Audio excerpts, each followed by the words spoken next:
Hello students, आइए सुनते हैं पवन दूती कविता की व्याख्या भाग 6।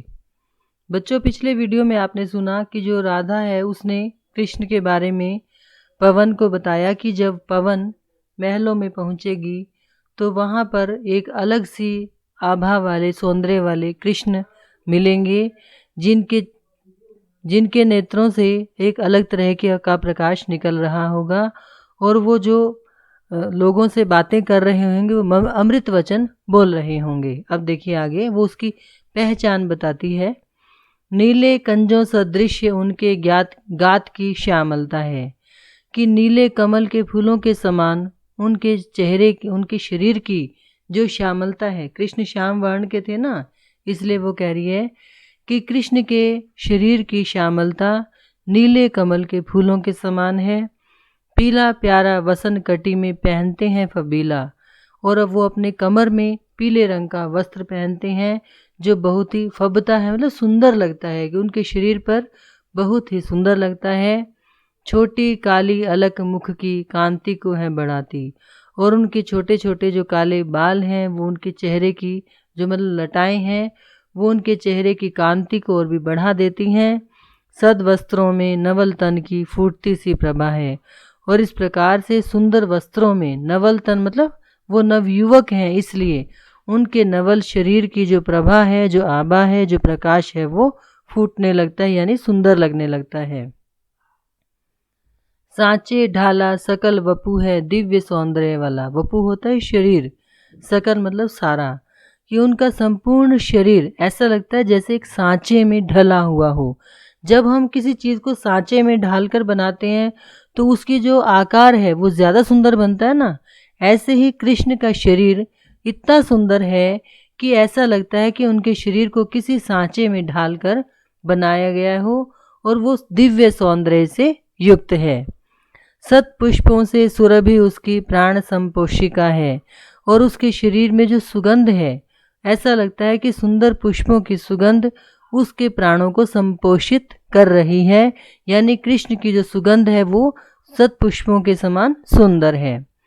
दोनों कंधे वृषभ वर से हैं बड़े ही सजीले, और उनके जो कंधे हैं वो बैलों के कंधों के समान बड़े सुंदर और सुंदर मतलब दिखने में भी सुंदर हैं और शक्तिशाली भी हैं। लंबी बाहें कलभ कर सी शक्ति की पेटिका हैं। कलभ कर मतलब हाथी की सूंड के समान उनकी जो लंबी बाहें हैं, भुजाएं हैं, वो हाथी की सूंड के समान शक्तिशाली हैं, ताकतवर हैं। इतनी शक्तिशाली ऐसा लगता है कि शक्ति की पेटियां हों, यानी कि कृष्ण की जो लंबी भुजाएं हैं वो हाथी की सूंड के समान शक्ति की पेटियां हैं, शक्ति का एक भंडार है। राजाओं सा मुकुट उनके राजता शीश होगा। उनके शीश पर, उनके सिर पर तुझे राजाओं के समान एक सुंदर मुकुट दिखाई देगा। कानों होगी सुललित छटा स्वर्ण के कुंडलों की, और उन्होंने अपने कानों में सोने के कुंडल पहने हुए होंगे जो बहुत ही सुंदर लग रहे होंगे। नाना रत्नों वलित भुज में मंजू केयूर आएगा यहाँ पर होंगे, कि अनेक रत्नों से जड़े हुए, भुज मतलब भुजाओं में क्या होगा, मंजू मतलब सुंदर, और केयूर मतलब बाजूबंद, कि अनेक रत्नों से जड़े हुए भुजाओं में उन्होंने बाजूबंद पहने हुए होंगे। आपने देखो होगा राजा लोग जो है ना वो बाजू पर एक आभूषण पहनते हैं जो हमारी कोहनी से ऊपर और कंधे के बीच में जो जगह होती है वहाँ पर, है ना। तो कृष्ण ने भी अपनी भुजा, उसको बाजूबंद बोलते हैं, कृष्ण ने अपनी भुजाओं में रत्नों से जड़ा हुआ बाजूबंद पहने हुए होंगे। मोती माला कलित लस्ती कंबू से कंठ होगी, और मोतियों की माला, मोतियों से जड़ी हुई माला उनके कंबू कंठ मतलब शंख जैसी गर्दन में सुशोभित होगी, यानी कि उनकी सुंदर गर्दन में तुझे मोतियों की माला दिखाई देगी। भुजाओं में रत्नों से जड़े हुए बाजूबंद होंगे, कानों में सुंदर सोने के कुंडल होंगे, और सिर पर एक सुंदर मुकुट विराजमान होगा। प्यारे ऐसे अपर जन भी जो वहाँ दृष्टि आवे, कि हो सकता है कि ऐसे स्वरूप वाले, यानी कि मुकुट पहने हुए, बाजूबंद पहने हुए और भी अपर जन मतलब अन्य ऐसे लोग भी तुझे वहाँ दृष्टि आए, दिखाई दें। देवों के से प्रथित गुणों से तू उन्हें चीन लेना। फिर तू क्या करना कि देवताओं जैसे पृथक मतलब अलग से गुणों से तू उन्हें पहचान लेना कि यदि सबकी वेशभूषा एक जैसी हो तो जिस व्यक्ति में देवताओं जैसे गुण तुझे दिखाई दे तो तू कृष्ण को पहचान लेना।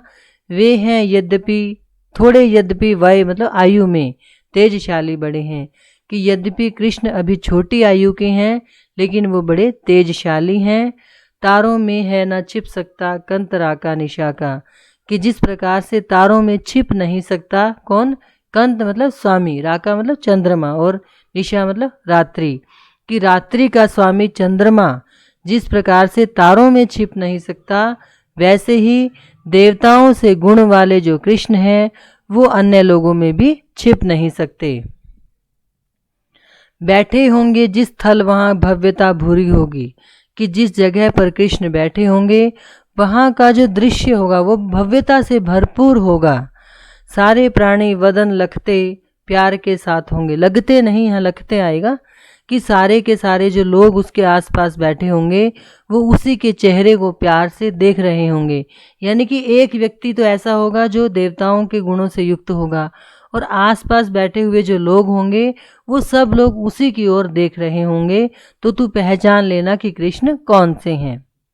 पाते होंगे परम निधियों लूटते रत्न होंगे, और वो सारे लोग कृष्ण के आसपास बैठकर परम निधियों को रत्नों को लूट रहे होंगे। निधि और रत्न और भंडार कौन से हैं, कि जो अपने मुख से वो प्यारे वचन बोल रहे होंगे, यानी कि कृष्ण के वचनों रूपी जो भंडार है, जो रत्न है, वो उसको लूट रहे होंगे। होती होंगी हृदय तल की क्यारियां पुष्पिता सी, और उन वचनों को सुनकर उन सारे लोगों की यानी कि कृष्ण के वचनों को सुनकर आसपास बैठे हुए समस्त लोगों के हृदय की क्यारियां पुष्पिता हो रही होंगी, यानी कि उनके मन में फूल खिल रहे होंगे। फूल खिलना का मतलब क्या होगा, खुश होना, यानी कि सभी लोग कृष्ण के वचनों को सुनकर खुश हो रहे होंगे। बैठे होंगे निकट जितने शांत और शिष्ट होंगे, यानी कि केवल कृष्ण बोल रहे होंगे और बाकी लोग सारे शांति से उनकी बातों को सुन रहे होंगे। मर्यादा का सकल जन को ध्यान होगा बड़ा ही, और सारे के सारे लोगों को उनकी मर्यादा का ध्यान होगा। कोई होगा ना कह सकता बात दुर्वृत्तता की, दुर्वृत्तता मतलब बुरी वृत्ति, बुराइयों की, मतलब कि गलत बात या फिर मर्यादा से रहित कोई बात, कि कोई भी व्यक्ति इतनी हिम्मत नहीं करेगा कि मर्यादा से हटकर उनके सामने कोई बात करे। पूरा पूरा हृदय सबके श्याम आतंक होगा, और सभी लोगों के हृदय में पूरा पूरा कृष्ण का डर होगा। देखिए डर जो होता है बच्चों वो दो तरह से होता है ना, एक तो किस हम सामने वाले व्यक्ति से इसलिए डरते हैं कि वो बुरी वृत्ति का है, वो हमें मार देगा या हमारे साथ दुर्व्यवहार करेगा। दूसरा होता है प्रेम का डर, कि जब हम किसी व्यक्ति से प्रेम करते हैं तब भी हम उससे डरते हैं, यानी कि हमारा जो प्रेम है उसमें वो कोई भी बात बाधक ना बन जाए या उनको बुरा ना लग जाए।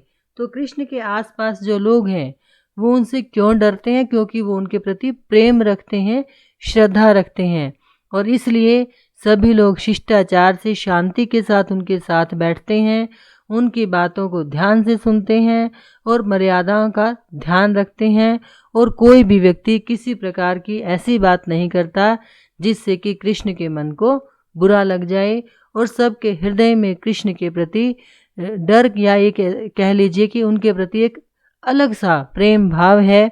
इसलिए सब लोग शिष्टाचार से कृष्ण की समस्त बातें सुन रहे होंगे। तो ये थी पवनदूती कविता भाग 6। Thank you.